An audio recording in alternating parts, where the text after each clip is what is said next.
What's up, everybody? In today's classrooms, we navigate the crossroads where policy meets diversity and where global academic currents are reshaping the shores of higher education. On the other side.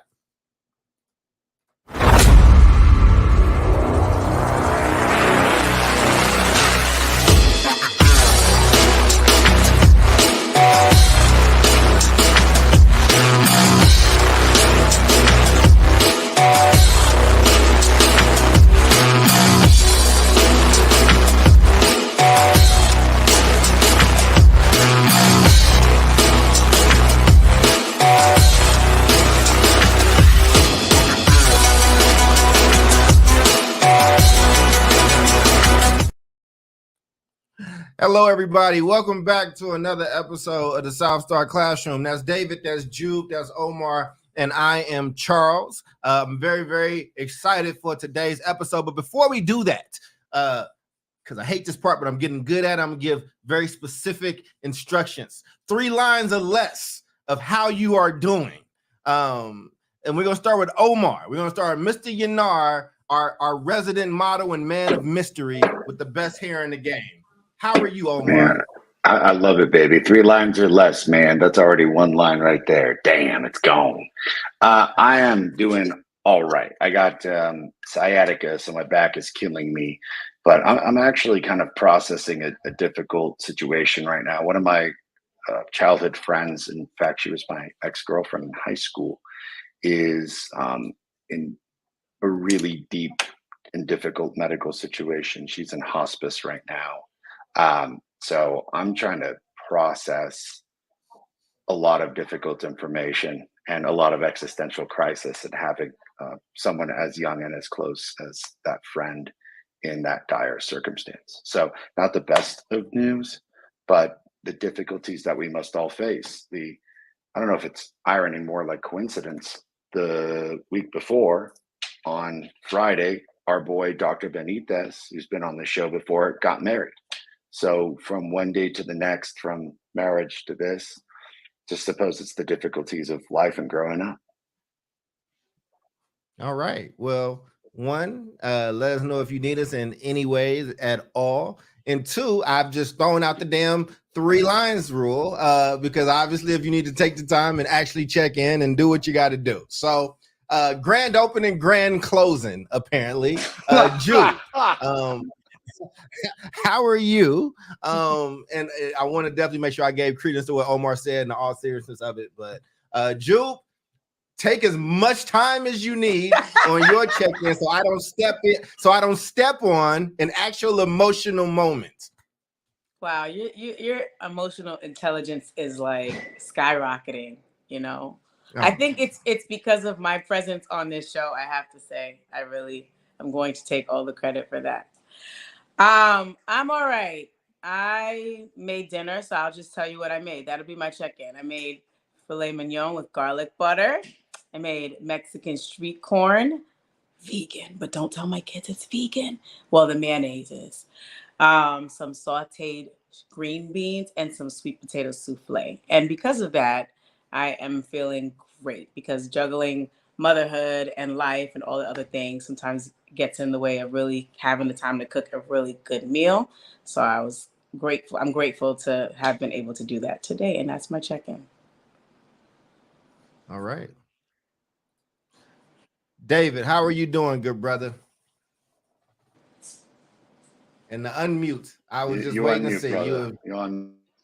I'm doing well. I could see the disappointment in himself when he was like, I've been having tech problems lately. I've been having technology problems. That's another story. I'm doing good. The home front's good. Work front is good. I've been thinking a lot about what's happening in the Middle East, these last couple of weeks. I know we talked about it a couple of weeks ago. But it just feels like it's very heavy. Been thinking a lot about, like an international global call for a ceasefire.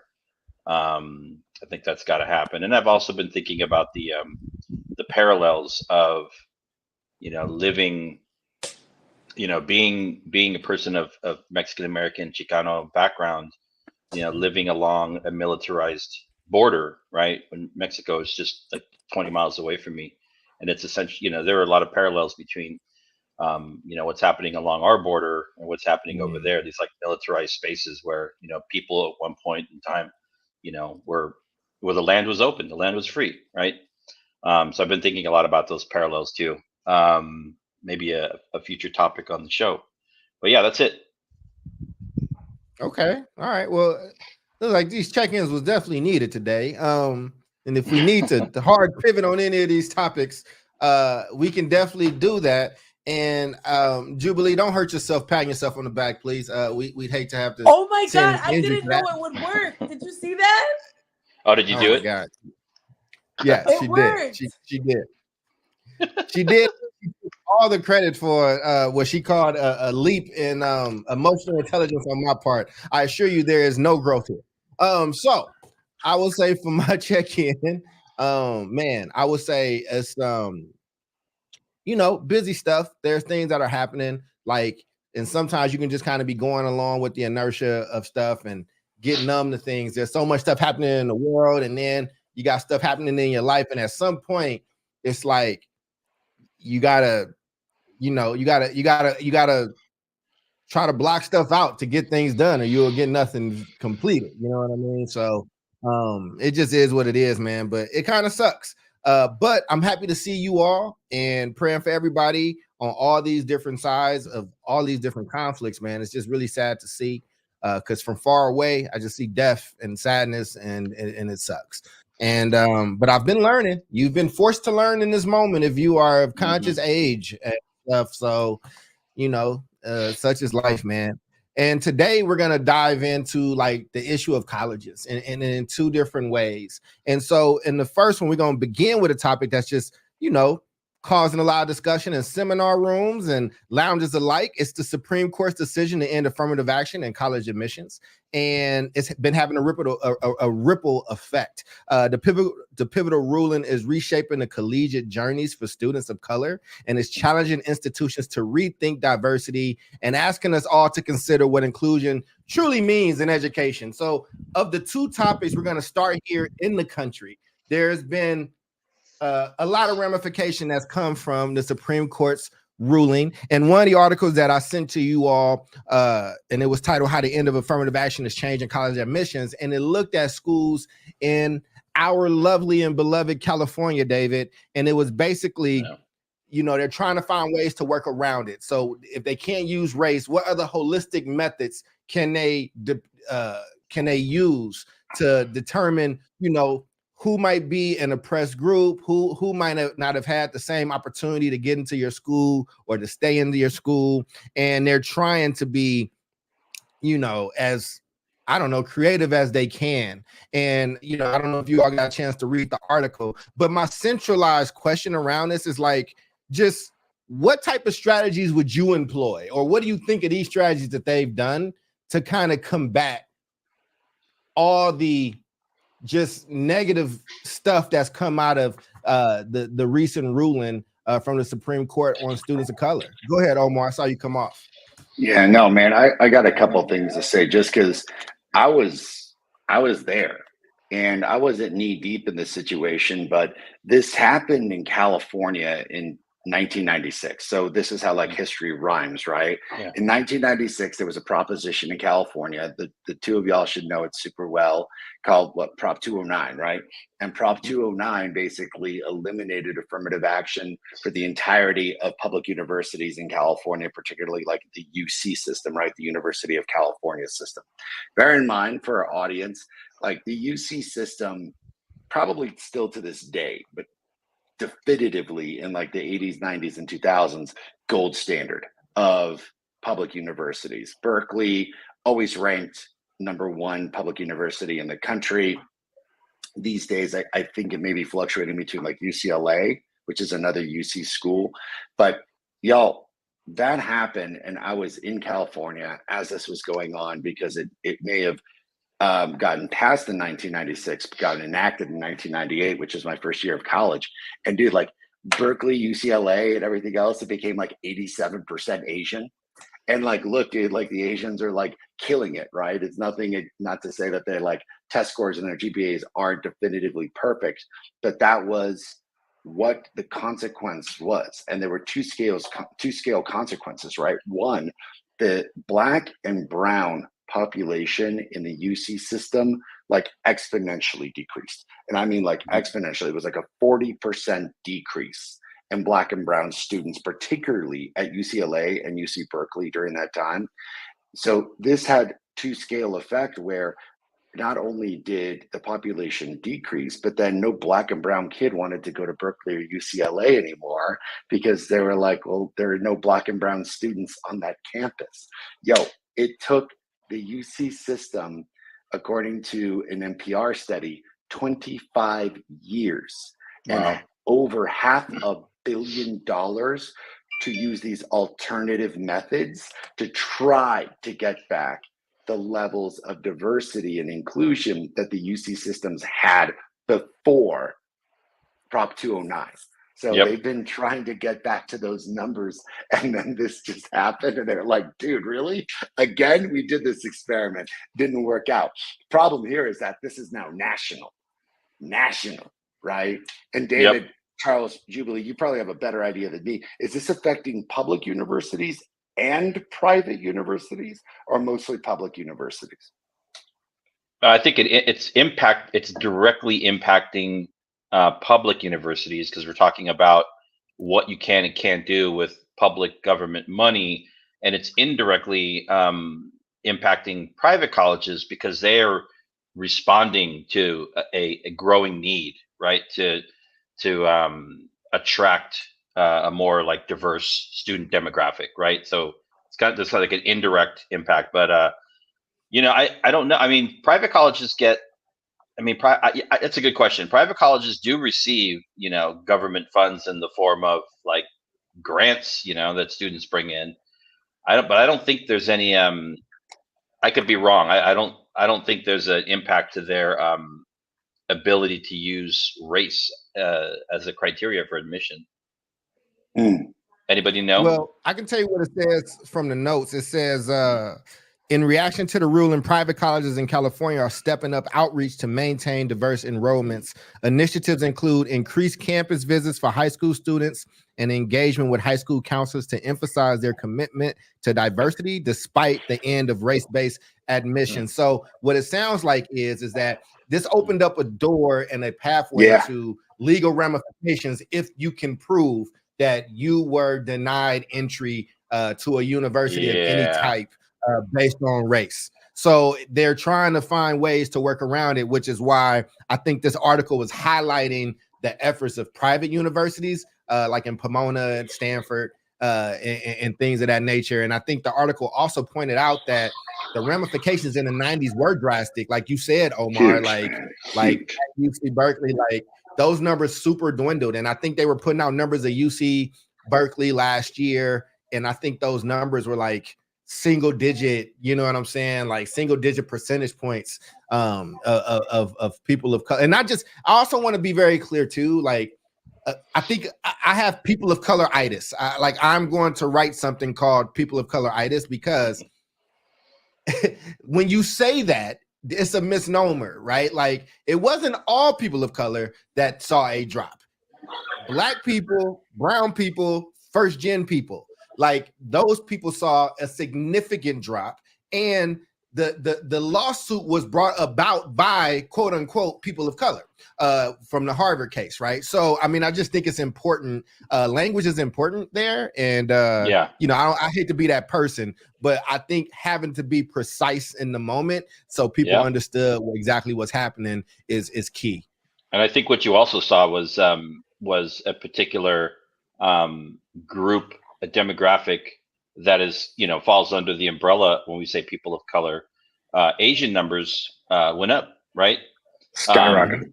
As well as international students of color, right? But students coming from outside of the country. So I agree with you, Charles.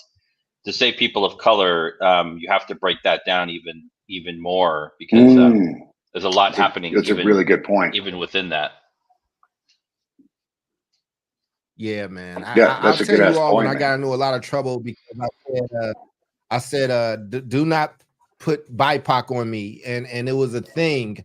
I can go into detail, but if we have some space at the end of this topic, and one of y'all bring it back up, I absolutely will. But Jubilee Ransom, the person who took all the credit for my my lack in EQ. I should have never showed you how to do this. I should have never showed any of you. Like, just for the people that are listening, I showed them how to do symbols last week with the new update. And since then, Omar and Jubilee have been 7 years old. Okay, they have just been doing as many symbols as they can. I And can't it's stop. crazy. I won't Oh my stop, God, man. It's horrible. Bad boy, So man. Jubilee, we have a show to run, love. Ma'am, can you let us know what are your thoughts on what we're talking about today, and what strategies would you like to employ? Because I know you have a way that you like to do these things. Just first of all, I'm wearing my New Pulse, my SUNY New Pulse. That's State University of New York at New Pulse. That's where I went to Nice. school. I am fully publicly educated. Public schools all my life, K-12 and college. SUNY New Pulse is where I got my communications and French degree. CUNY's, two CUNY's, CUNY Brooklyn and CUNY Baruch, where I got my childhood ed and my leadership degree. So I feel like the strategy I would want to use is just throw this whole system away, because why did you even approve to end affirmative action? Like, without, I want to know what strategies they came up with, right? Like, what, so how are universities going to come up with these strategies? Like, why did you do that without a scaffold in place? Right. Oh, man. You're questioning why the Supreme Court, man, who's turned I like feel like ludicrously right wing and deeply Catholic, decided to get rid of blacks and minorities. You made this decision for everybody. Like, all right, y'all deal with it, right? But the individual universities or college systems didn't have a say so in whether or not you ended. So that's what I'm saying. It's just like, what? But that's not. But that's not what the Supreme Court does, though. We love you, Jube. I love Jube. I love that it was Omar that jumped in this time and not me, because they'd be like, "You be picking on Jubilee," and I absolutely don't. Are you relitigating the Supreme Court case and saying why didn't the Supreme Court, this Supreme Court, put in scaffolds and a plan in place? One, they don't have the authority to do that, but two, these folks brought the case. They said this was unconstitutional. They argued it. And a very conservative court said, you're right, it is unconstitutional because of the basis of what the United States is supposed to live on. Now, none of us here agree. That's why we have a show called the South Star Classroom. But I'm just saying, I know that it's a rhetorical question, but so get in them, Jubilee, but don't get in them. I want to hear how you would make sure, because you got a kid that's about to go into this process. Yes. After I remind you, did you ever watch the movie Law Abiding Citizen? Mm-hmm. That's like one of my favorite. Jamie Foxx did a great job, and Gerard Butler. Great job. Yes. When he gets into the courtroom defending himself, he's got all the paperwork and he talks himself right out of that courtroom. Well, almost, right? He committed murder. He knows he did the crime, but he came up with a defense to get himself off, and the judge was about to release him. And he was like, this is why the system is the way it is. You're going to let me off? Because I was able to put this argument together. And this is essentially what I'm saying. Yes, I am asking. I know the answer. Yes, it's a rhetorical question. Yes, I know that's not a function of the Supreme Court. But all I'm saying is there are children, there are young adults who are looking to, be educated in this country so that they can have an even brighter future. And to me, this has shifted it and closed so many opportunities, right, without the scaffold. So strategy I would use, I feel like these private universities should really get on top of it. I think the public piece is very, very, very touchy because I think you could use income, maybe, right? I think you can use those things, but I feel like the private universities should figure out how they're going to be more appealing to the students that probably would have been going to public universities. I mean, that's what I think off the top of my head, honestly. I feel like I don't want to say it's a business, but it is like a business. And as we see in the economy, when there are things that are shifting, right, that some other company comes along and was like, hey, this is shifting. Don't you want to come with us now? I feel like it would be great if many of these private universities that have the space and the wherewithal and the flexibility to change their policies and be like, all right, we're appealing to you. I think they should figure out how to do it. Otherwise, I think there's going to be a bunch of young adults that are not attending because it's too much. I think it's too much to grapple with, to figure out like how to get into these programs already. And without that scaffold, such as like EOP, like not only did I go, to state and city universities, but I also got in through EOP, which was a program connected to, affirmative action. So those are my thoughts on the top of my. Yeah, and EOP and EOPS still be. I think it still is going to be intact. I think the article pointed out that there's been a lot more money that's going into these type of groups and building that out and making sure this is around. So this is around admissions only. So the case is around who gets admitted and why. So for the people that may not be, can I just take 2 minutes, David, to clear that out? Somebody has a lot of background noise. Somebody got a lot of background noise. So basically, here's the quick and dirty version of what's happened. Harvard was a school in question, and there were families that felt like they didn't get in because affirmative action students were taking up those slots in those spaces. So there were some groups that formed with them. They happened to have been of the white persuasion, but this was a case that was put from the Asian community, and they basically were saying, look, we did all of the things that were required to get in here. We have the best grades, we're doing all this stuff, but we're not being considered, or we're losing spots because of affirmative action. And by the way, for those that don't know, legacy admissions is still a thing. So if you went to an Ivy school and your parents went to an Ivy school, your chance to get into said Ivy school is still a lot higher. And your parents can also donate a statue and you will also miraculously get in. But the case is arguing that it's those damn 5 to 9 people that are getting in because of this quota is the reason why you're not happening. So this had been in court and lingering for a while. It's been happening for a long time, and it caused a lot of tension. And then it finally got ruled on, but it's only ruling on admissions. And what this allows those parents to do, it gives people legal precedence so they can sue if they feel that that's the reason that they may or may that they were not admitted to prestigious universities. So EOP and EOPS, for y'all that don't know, early opportunity program, and that's the one for university system, and EOPS tends to be the organization for community college programs that once you get in, they offer you mentoring services, help you with classes and getting extra resources just to make sure that you stay and that you're able to be in there. So that's that for, thank you for even saying that, Jubilee, so I can make sure that everybody listening understands what has happened. Yep. Gotcha. So I am the product of public schools as well, all the way from kindergarten through, advanced degrees. I'm also a first generation college. I was a first generation college student, and I'm a product of affirmative action. I think so. What we have now are these things called, and not these things, these are colleges and universities called HBCUs, right? So I think looking at the more than 100 HBCUs that are currently serving, more or less 230,000 students across the country, and how are, what kind of enrollment admissions practices are they, have they created, and then what kind of programming have they created to help Black college students to be successful, right? As well as we have Hispanic serving institutions, right? HSIs.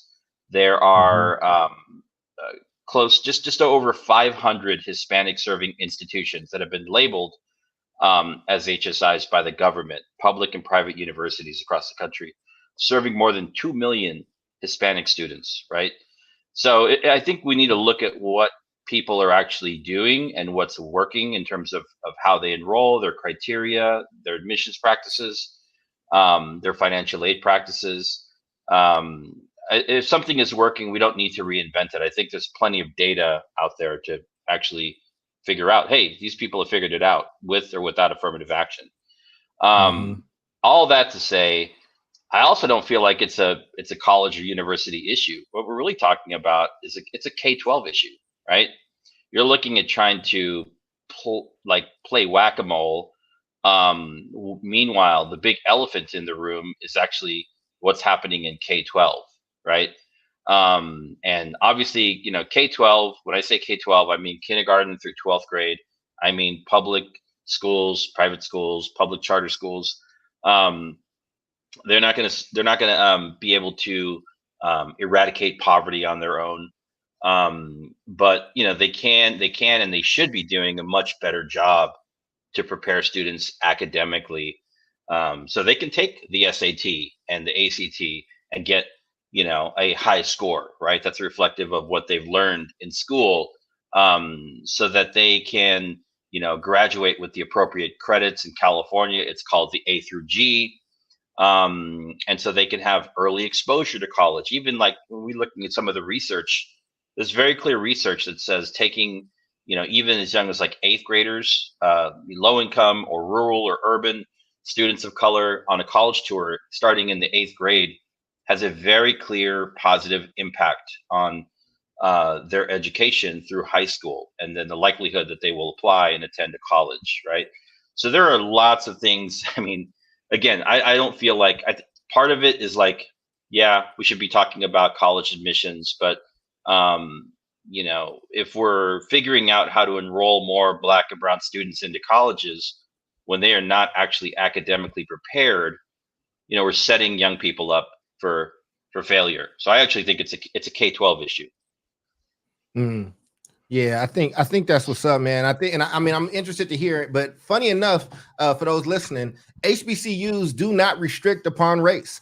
They are marketed and targeted towards Black people, but they are not discriminatory. In fact, in 2016, 11.4% of all HBCU students were white. And in 2016, that same year, with this article that I was looking at, in Lincoln University in Missouri, 40% of that Black HBCU university's population is identifies as white only. So, you know, so basically, you still can't be discriminated against technically because of your race. Now, for those that are listening and you're just an everyday person, don't work in education, don't work in admissions, when you have, let's say you got 500 seats and 2,000 people apply for those seats, you have to build out discriminatory practices. And I know that we always put discrimination in a negative term, but you have to find a way to weed out, like, oh, who are the students that we take, or whatever the case is.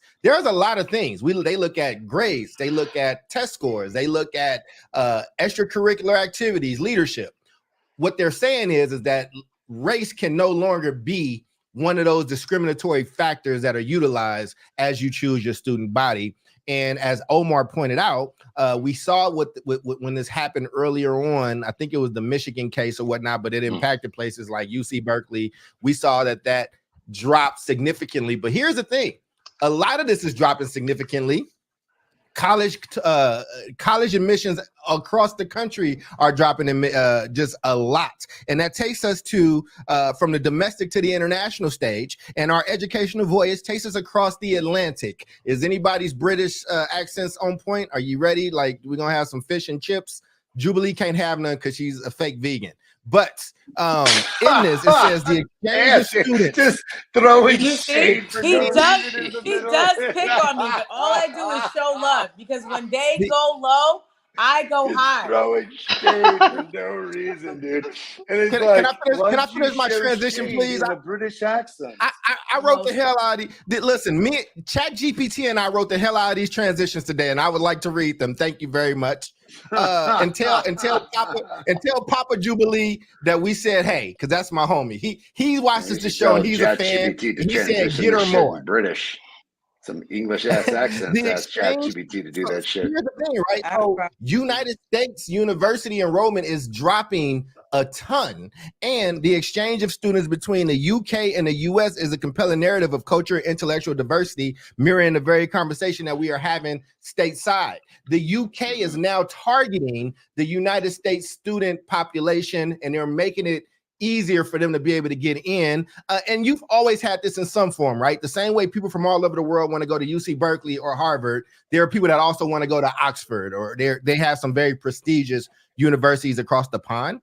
So as we talk about this, right, like there's been a nearly 10% rise of transatlantic applicants. And the UK had concentrated a lot of its attention on China.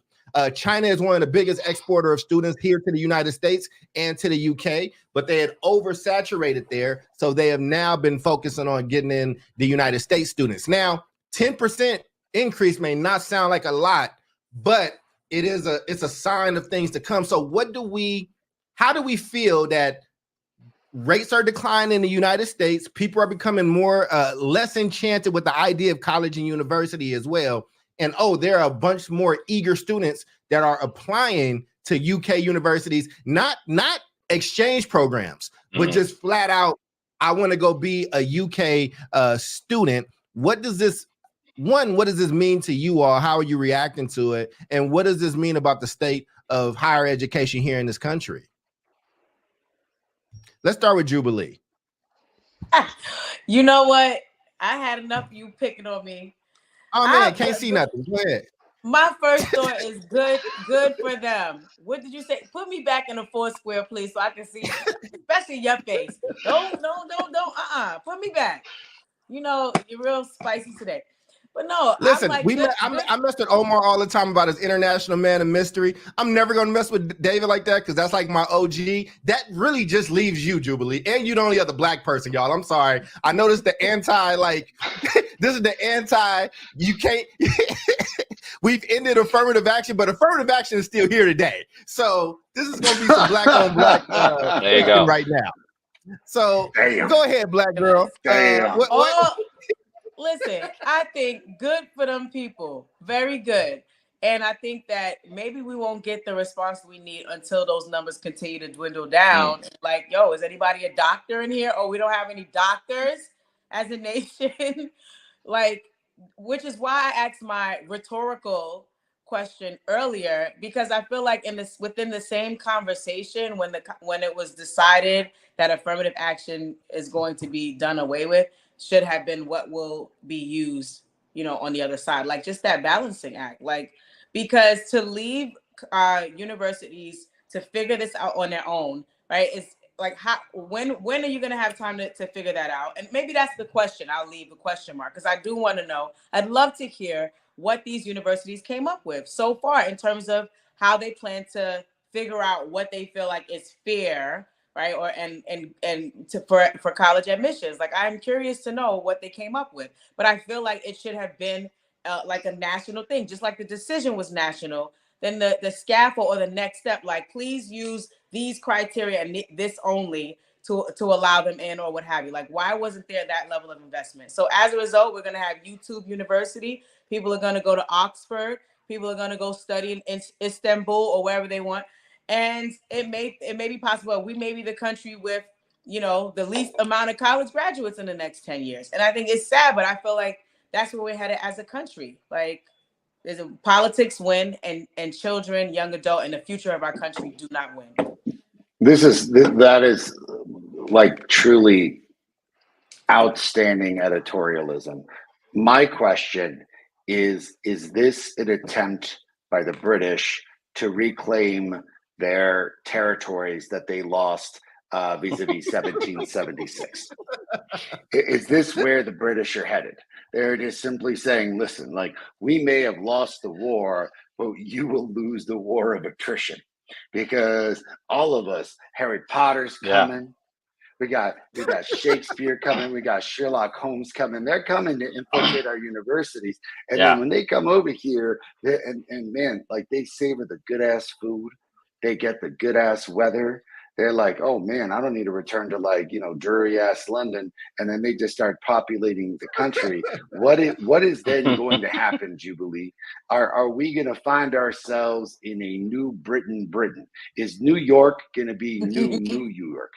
That's what I Yeah. have to ask about the situation.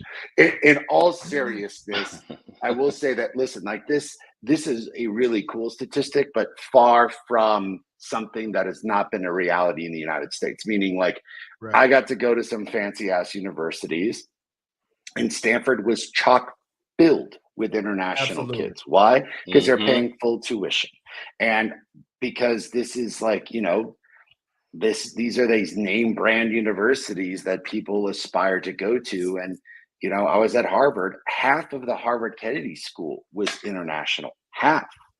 That's Wow. over 50% of those kids were international. Now, granted, like, it is that school where people from, like, everywhere from Sudan to Argentina to Tibet, literally, I know people from all three of those places spanning the globe, came because they're going to become, essentially the future leaders of their country. But what I wonder is about the Americans going abroad, because I think as college becomes extraordinarily more difficult to pay for, as policies like affirmative action start limiting the ability for kids to take advantage of universities and competitive financial aid and even in-state tuition and things like that, like, our kids looking for options to get the hell out, to go to Canada, to go to England, to go somewhere else. Sorry, I got a lot of chimes going on. I need to turn those off. So I'm kind of wondering It's all less good, brother. about who's coming in, and what are y'all's thoughts about us going out? Because have those statistics always been the same? I don't think so. I'd have to look that up. Anyone got that info? No. Well, and here's the thing, right? Oh, go ahead, David. Would you I'm say timing after you. diplomatic immunity Yeah. fails? So, I mean, I have a very kind of practical response to this situation. I think so. We are a show that focuses in and around, like, education, mainly in the United States, right? I think most of us are credentialed, certificated. Mhm. But like, if you get a teaching credential from Stanford, like, you may or may not be able to use that in Illinois or New York, right? So we live in this system where we have 50 states, and degrees are generally transferable, but, like, technical certifications and licenses are not. It's a mess, right? And so there's that. So now I think of people going overseas, to not through what Charles was saying, not through an exchange program, because if you're an exchange student, you're still tied to your home university. You're just studying somewhere else.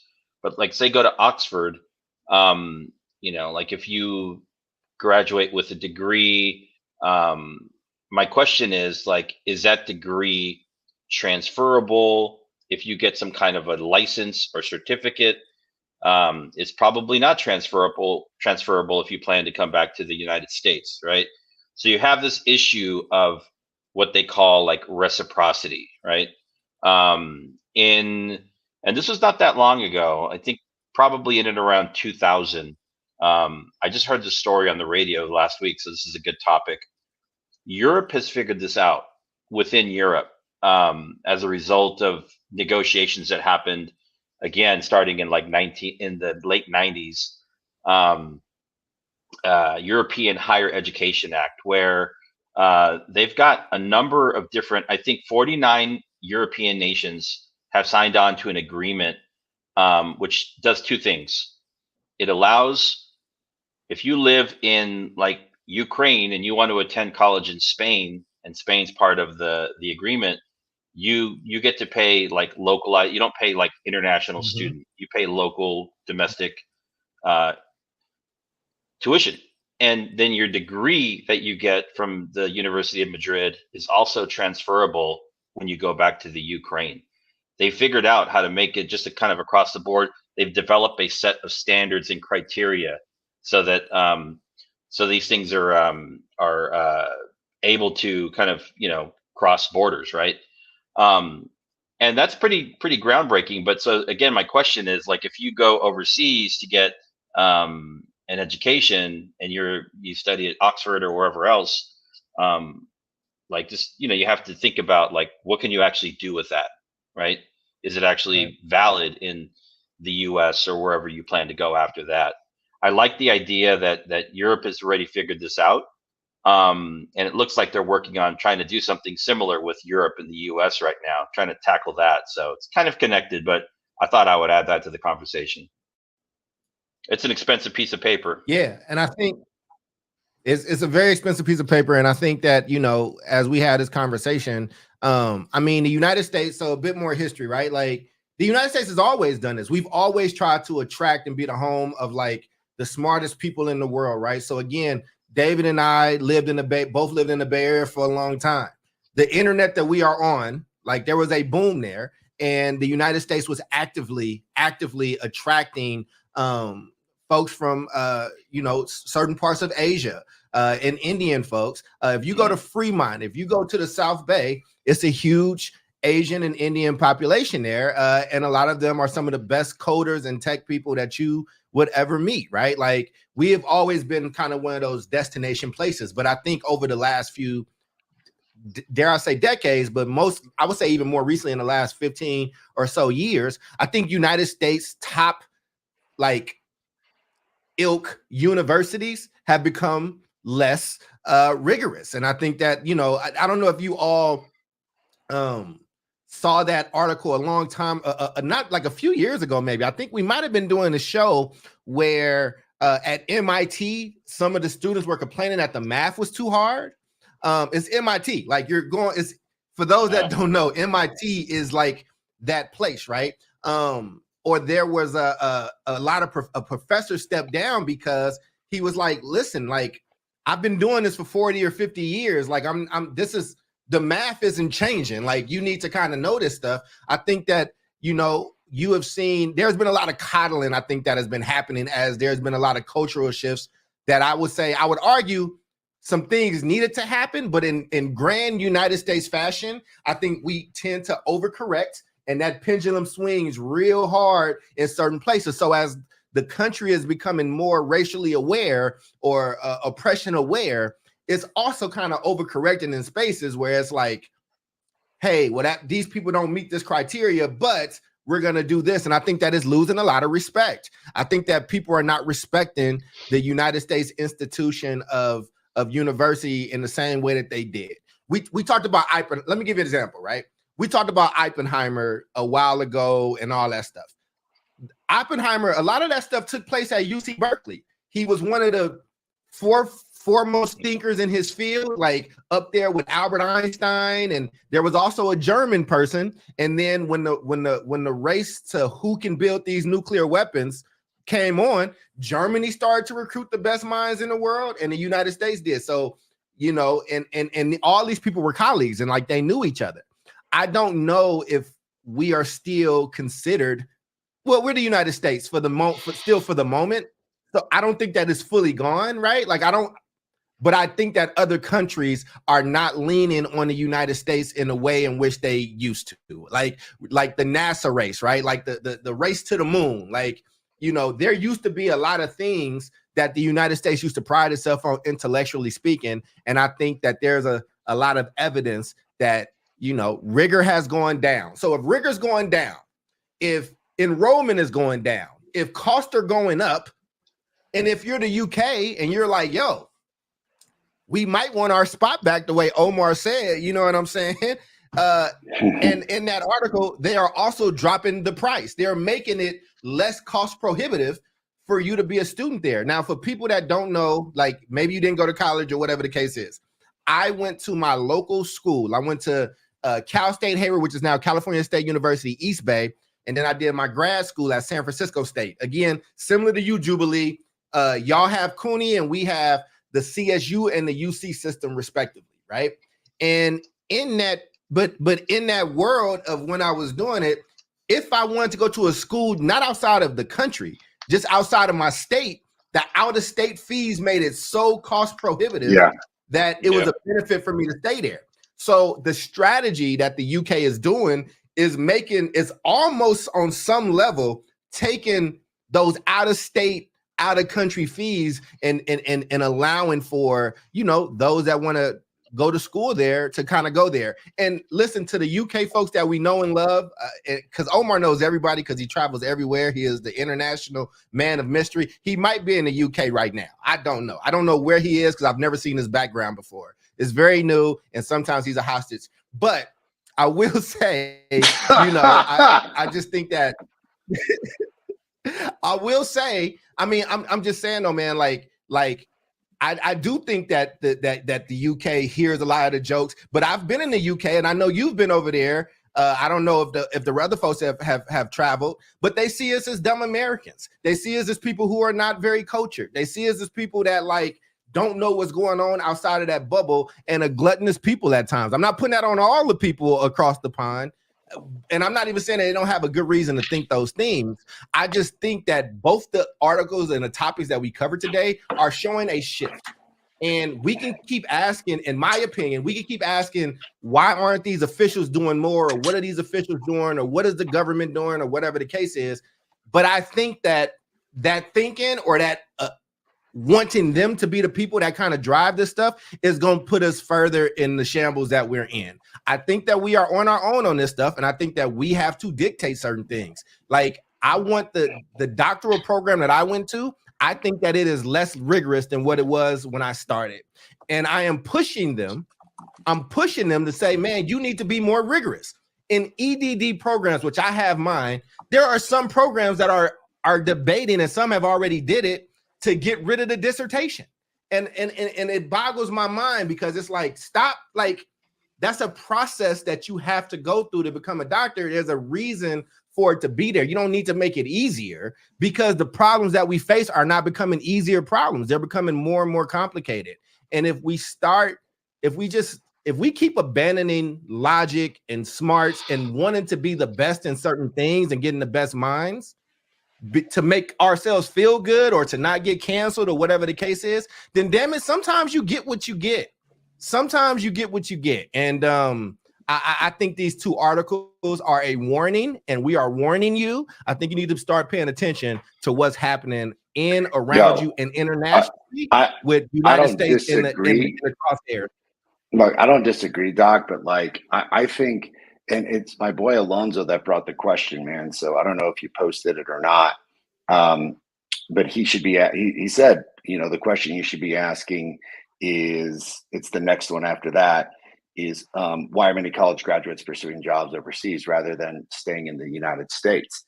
And two things about that. One, man, I just thought of this too, which is kind of eerie. And maybe because of the topic, but I was thinking this even before I was doing all the research on that 10% that's going to Europe and the 10% that's coming here. My dad's best friend, Michael Schern, brilliant economist. He was like a godfather to me, an uncle, closer to me than an uncle than most of my uncles. And this was a brilliant guy who grew up in extreme affluence and extraordinary understanding of high level macroeconomics, meaning like he understands the economics of countries and global, and understands the microeconomics of like businesses. And I can't forget it for the life of me. We were talking about, this is years ago. You're talking about 15, 20 years ago. He was talking about the economic state of the United States. And he's like, I think it's collapsing. And we're like, well, what should we do about that? And he's like, you should learn a Scandinavian language and move to Scandinavia. Mm-hmm. And he was not joking. Like he was not joking at all. Like he was absolutely definitive about that, to the point where his son, Michael Schern Jr., a good friend of ours in the family, is fluent in Mandarin now. Like just got fluent in Spanish, fluent in English, fluent in Mandarin, and doing hella business with the Chinese. I think what it's getting at is that is there an understanding amongst this generation or this younger generation, which I know a lot of kids that have moved to Europe, started doing whatever menial job they can get done, whether it's teaching English, whether it's cleaning up in a restaurant, whether it's cleaning hotels, in order to gain residency because they need to be there for a year, and then applying with in-state tuition to a number of these Austrian universities, English universities, Scottish universities, like ad nauseum, man. And they are getting an insane education for pennies on the dollars from what the US system is doing. But then because the EU is so strong, they're getting jobs straight out because they've got high skills. They're college graduated, they speak English. Many of them, like, who speak Spanish in addition to that, are getting great jobs. Granted, the Europeans speak or like Chinese. 7 languages. Chinese is a big one, right? too. Exactly. So I think it begs a huge question, not just of like, yo, like, what are the drivers in the United States that are driving kids out of college? What are the drivers economically that are driving kids to not only go to Europe but stay? And I think that as the policy of globalization gets a bit more, I don't know, smaller, and we accrue a better policy with Europe and the United States, we may see a greater level of fluctuation. But I think it's just a concerning question that I don't necessarily have an answer to, but I see a trend happening currently. And with that, shit, we're at the 51-minute mark, John. I know, man. We gotta start gearing into final thoughts. But I mean, it's an interesting topic, right? Real quick. Yeah, go ahead, David. Omar mentioned Austria, and I'm looking at a college kind of tuition trends report focusing on California, but also internationally. And this is data from like 2018. I mean, Austria is like on the far low end, equivalent of US dollars to attend college university in Austria, the equivalent of $910, right? Luxembourg is actually even cheaper, $673.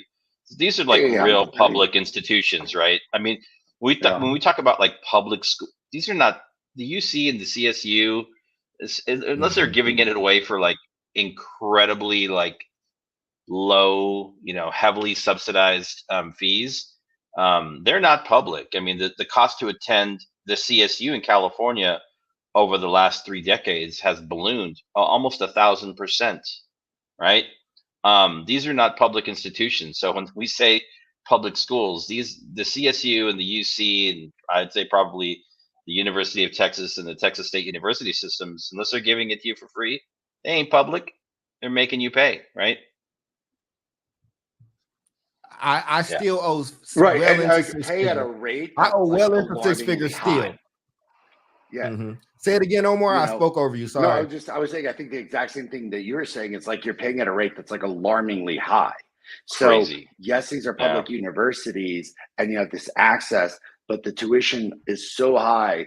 It in comparison to what David just said, if the acquisition of a higher education is a right for the public, how does this cost diminish that right? And I think that's exactly the topic today of affirmative action, which is essentially like, how does the end of affirmative action really diminish, I think, the ability for low socioeconomic and minority kids to access these universities in a way that I think is, I would say, not just equitable, but like consistent with the so-called freedoms that we purport to have in the United States. And I mean, look at those figures, dude. You're like, I would rather be paying $618 per year per semester, either way, versus what Columbia is charging now, which is essentially $120,000 a year. Or like, what's the UC's cost right now? Yeah. And Jubilee, we're about to go into final thoughts. So if you got something to get in here before I transition us, feel free to jump in. I'm over here thinking about making public education free. Like, why does it still cost? Like, again, back to my earlier point, like, I feel like there should be something that levels the playing field. And this country has not done right by Black people, hasn't done right by brown people, hasn't done right by those that are marginalized. So it's just kind of, it's annoying to think about the fact that we still are struggling through K through 12 education and making sure that, Black and brown kids, those that are in poverty, are getting what they need. And we're having this conversation, for secondary education. So I'm over here thinking like, what would it, or how would it look different if, it's like you don't have to worry about working yourself through school or coming from an affluent family just to get a degree, right? And figuring out what the criteria is. Maybe you have to have this kind of, GPA, or you have to meet these criteria in order to be admitted. But money, right, or these other pieces will not be roadblocks or barriers to you getting in. Now, what you do with that opportunity, is up to you. So of course, I think admissions could have a conversation about that. But I think there's just too many barriers. And I think a couple of things that happen. People become, disenfranchised, people become disinterested, and they're like, you know what, forget about it, right? Or people become more into, apprenticeships, and they go that route. Mhm. Or people go into the military because it's like, hey, I don't necessarily want to be in it, but at least there'll be some benefit that'll, come out of it. Maybe they can pay for my schooling, right? Or they're going to go to other countries. And we have so much, talent here in the United States, but it's untapped because of this grave sin of racism. And I think, that is why we will probably as a nation not be able to capitalize on all of the beauty and the talent that exists in our country because of racism and decisions being made with that lens. Yeah, I think we used to import. We are now importing a lot of like the brain power, right? Like a lot of, if you look in the medical field, it's a lot of international people. If you look in tech fields, it's a lot of international people for a myriad of reasons. As we transition, I will just say this last point. You can't raise the prices the way that you're raising and lower the quality and the rigor at the same time. And I think that's what's happening. You're paying more for less, and you're leaving with a piece of paper that don't have the same weight that it used to have. And I just think that's a fatal flaw. And I would just say one of the things that I regret, if I could do it over, I wouldn't do a liberal arts like degree. I did poli-sci, and I enjoyed poli-sci, but I would have did something like economics, or I would have done something even like agriculture, like something with a skill that I can continue to grow and continue to have, as opposed to, hey, there's no job waiting for you because of your skill as somebody in political science. Now, I think, but I didn't have that information when I was making it. But as we are now about to transition, I'm gonna we'll go in reverse order. Jubilee, you're on deck to let's get final thoughts in here and any takeaways to the crowd that they should take. And if you have anything that's, I know we're talking a lot about what systems should do and things like that, but what can we equip? Like, you're about to be a mother who's about to go through this process, and David is not far behind because his little one is growing up as well. What are the insights that you're going to carry in that you want to share with some of these other parents out here? You're muted. Oh, now Jubilee's done it. Jubilee done did it now too. I think explore all options, yes, we live in the United States of America, but no option that can get us to the end result, which is having that degree, is off the table. And I think that's just the way it needs to be. And so for me, that's what I would start looking at. Oh, you see a program you like in Colombia or in Austria or what have you. Maybe before I'd be like, boy, you ain't going there. But now it's just like, you know what? If they've got a great, program for medicine or coding or business entrepreneurship or whatever it is, and they have it where it's more affordable or whatever, maybe we'd have to be considering that.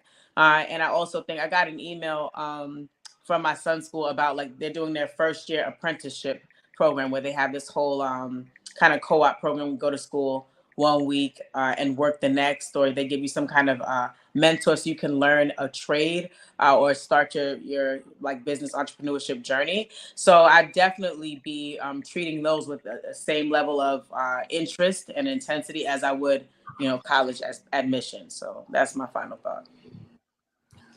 David. Ooh, yeah. So, yeah, we're starting high school next year, and so it's gonna fly by very quickly, similar to middle school, and so we're definitely thinking about that already. I think for me and for us, it's about balancing like um, we talked about the cost, right, which has skyrocketed over the last 30 or 40 years. It's incredibly expensive now to attend even a public university in California. So thinking about obviously cost, thinking about quality of the education, and then thinking about the outcome, which is like how much opportunity will that afford, my son, what kind of degree. I didn't have the guidance. I kind of by default ended up, doing political science because that's kind of what I liked.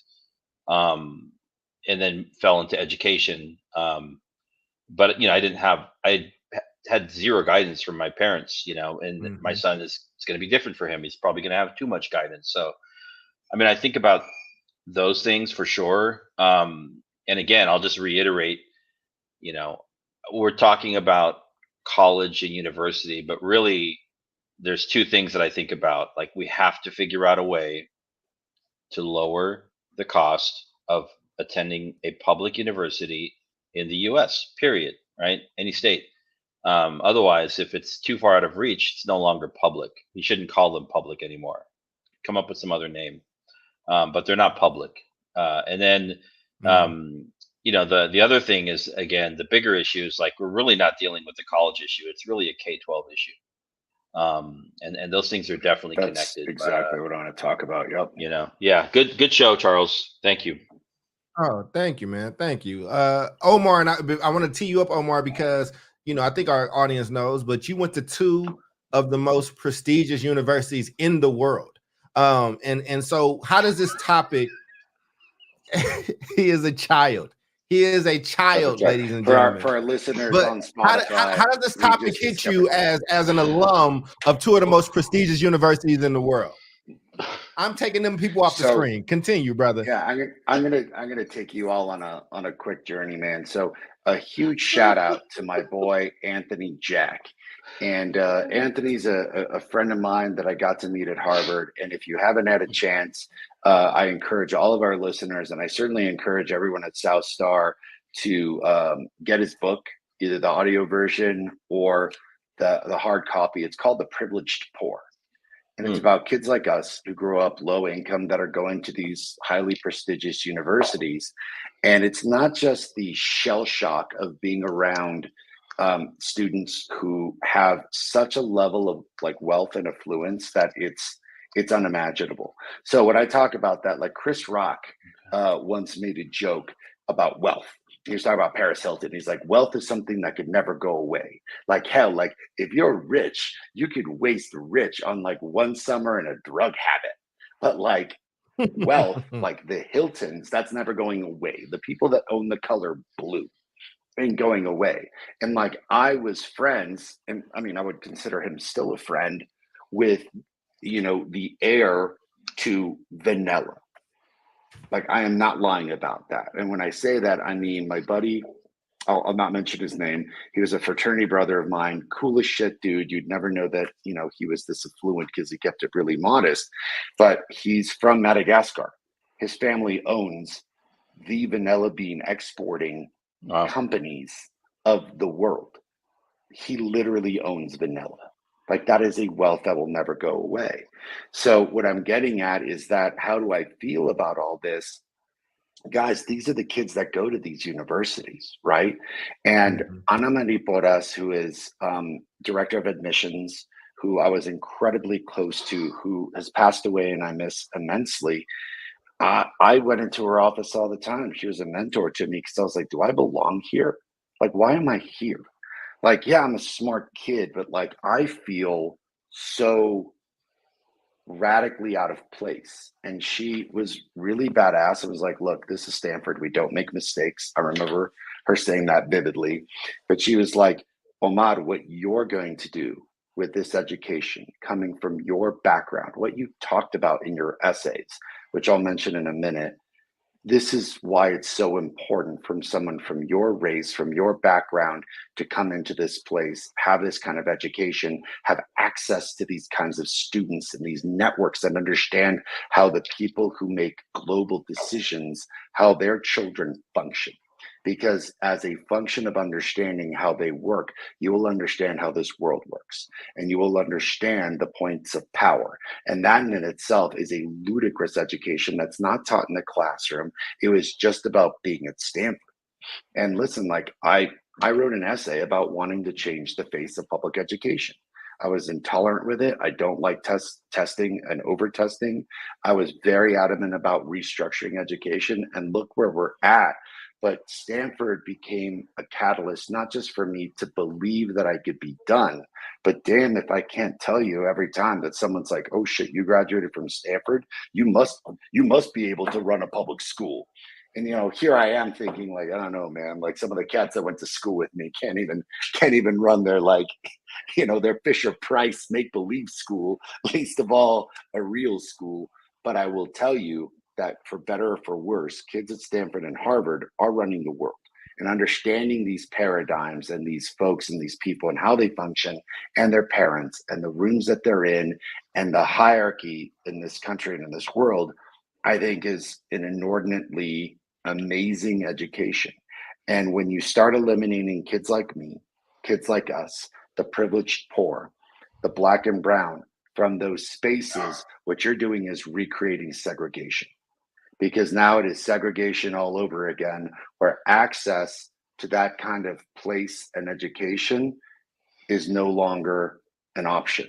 And that, I think, is not only, racist, and people are going to be like, well, you got to earn your way in. And I'm like, look, dude, I earned my way in. Like hella earned my way into Stanford, dude. However, it is worth connoting, how would a lot of Black and brown kids feel if you were the only one there? Because now you're rewinding the time to Stanford in like the 1970s, when I talked to the Cardenales and the elders, being like, yeah, I was like one of 5 brown people there. And it sucked being that, because I had no support network. And therefore, like, where are we at? And it's what Jubilee gets at. It's like, where are we creating greater equity? And it's what David's getting at. It's like, how are we improving K through 12 to allow greater access, not just to universities, but to a workplace and to jobs that require high skill that may not need to require having gone to a Harvard. So, good ass question, but I have a lot to say about it. Yeah. But we're at time, baby. We're at time. I ain't got no time. Well, no time to keep talking.